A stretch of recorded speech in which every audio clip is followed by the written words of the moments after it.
I'm Dr. Jen Mangrum. I want to read today Beatrice's Goat. It was written by Paige McBriar, illustrated by Lori Lolstetter, and there's an afterword by Hillary Rodham Clinton. I wanted to start by saying I saw this young lady, Beatrice, on Oprah about 20 years ago.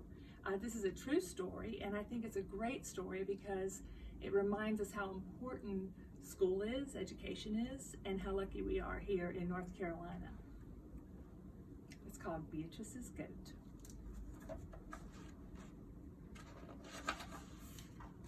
I'll show the pictures.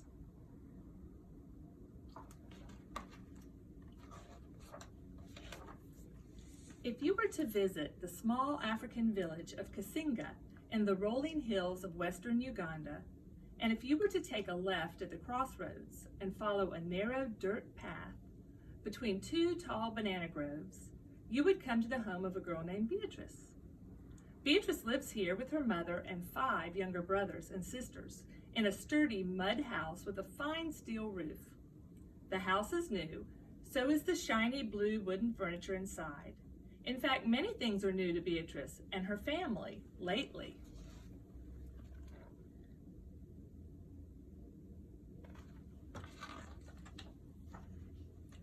And it's all because of a goat named Mugisa. Beatrice loves everything about Mugisa, the feel of her coarse brown and white coat, the way her chin hairs curl just so, and how Mugisa gently teases her by butting up her knobby horns against Beatrice's hand, tap, tap, like a drum beat waiting for a song. But there is one reason why Beatrice loves Mugisa most of all.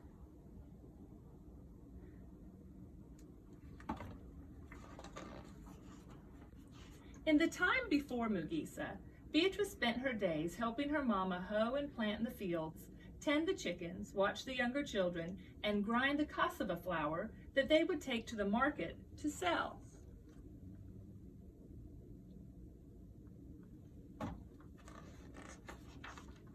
Once in a while, when she was tending baby Paskava, Beatrice would stop by the schoolhouse.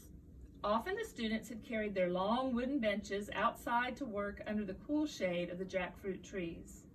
Then Beatrice would stand quietly off to one side, pretending that she was a student too. Oh, how she longed to be a schoolgirl, how she yearned to sit on one of the benches and figure sums on a small slate chalkboard, how she wished to turn the pages of a worn copybook and study each word over and over until it stuck in her mind like a burr. I'll never be able to go to school, she would sigh. How could I ever save enough money to pay for books and a uniform?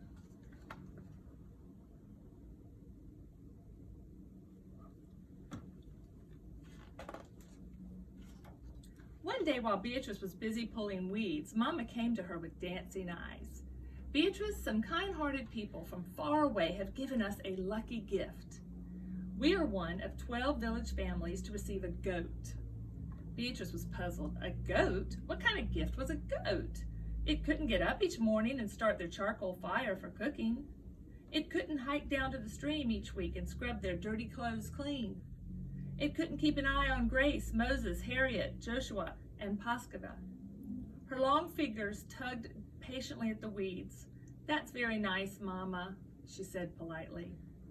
Then Mama added, it will be your job to take care of the goat. If you do, it can bring wonderful things. Beatrice looked up at her mother. Will this goat come soon, she asked, because I would like to meet such a goat. Mama laughed. Good things take time. First I must plant pastures and build our goat a shed. Beatrice nodded slowly. Surely Mama knew what she was doing. I will help you, she declared.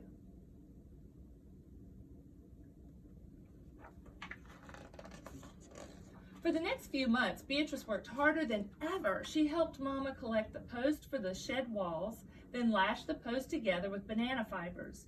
She planted narrow bands of stiff elephant grass along the edges of their cassava field. She put in a pigeon tree and lablab vines between the banana trees.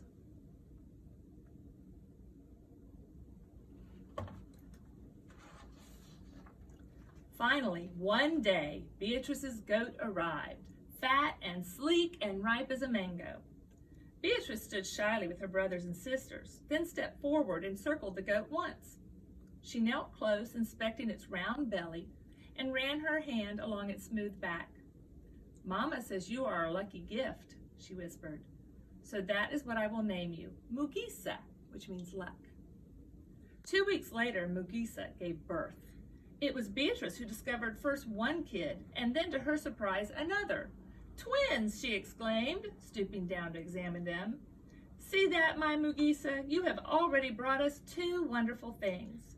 Beatrice named the first kid Mulindwa, which means expected, and the second Kahembo, or surprise. Each day, Beatrice made sure Mugisa got extra elephant grass and water to help her produce lots of milk, even though it meant another long trip down to the stream and back. A kid is a goat, a baby goat. When the kids no longer needed it, Beatrice took her own first taste of Mugisa's milk. Sweet," she said, mixing the rest into her cup of breakfast porridge. Beatrice knew Mugisa's milk would keep them all much healthier.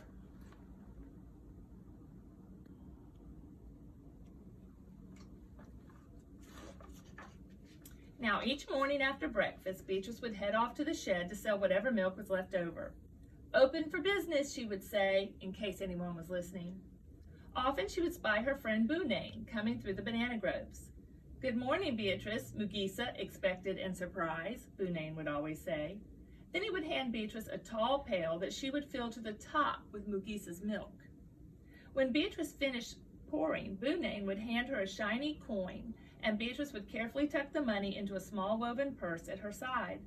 Day after day, week after week, Beatrice watched the purse get fuller. Soon there would be enough money for a new shirt for Moses and a warm blanket for the bed that she shared with Grace.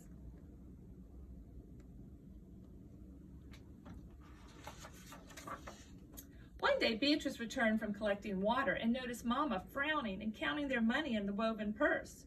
Beatrice put down the water can and rushed to her mother's side. "Mama, what is it? What's wrong?"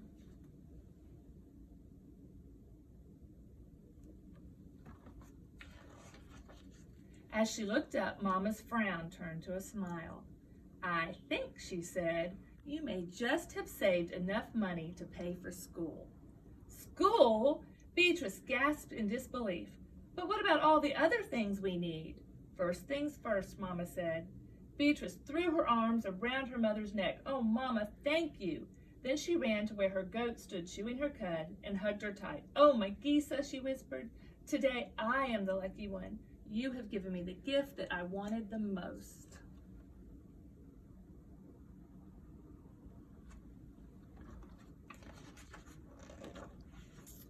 The very next week, Beatrice started school.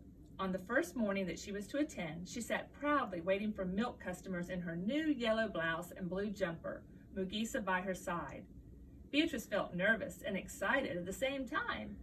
Mugisa pressed close, letting her coarse coat brush softly against Beatrice's cheek. Oh, Mugisa," Beatrice cried, "I will miss you today." Then she thought again about all the good things Mugisa was bringing. Mama said that soon Surprise would be sold for a lot of money. "It will be enough to tear down this old house," she explained. "We will be able to put up a new one with a steel roof that won't leak during the rain."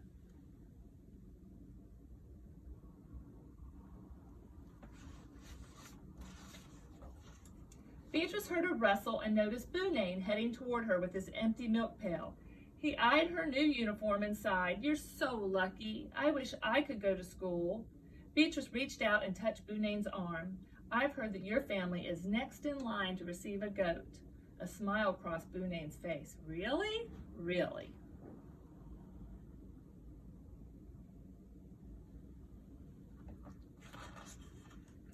Then Beatrice kissed Mugisa on the soft part of her nose, close to where her chin hairs curled just so, and started off to school.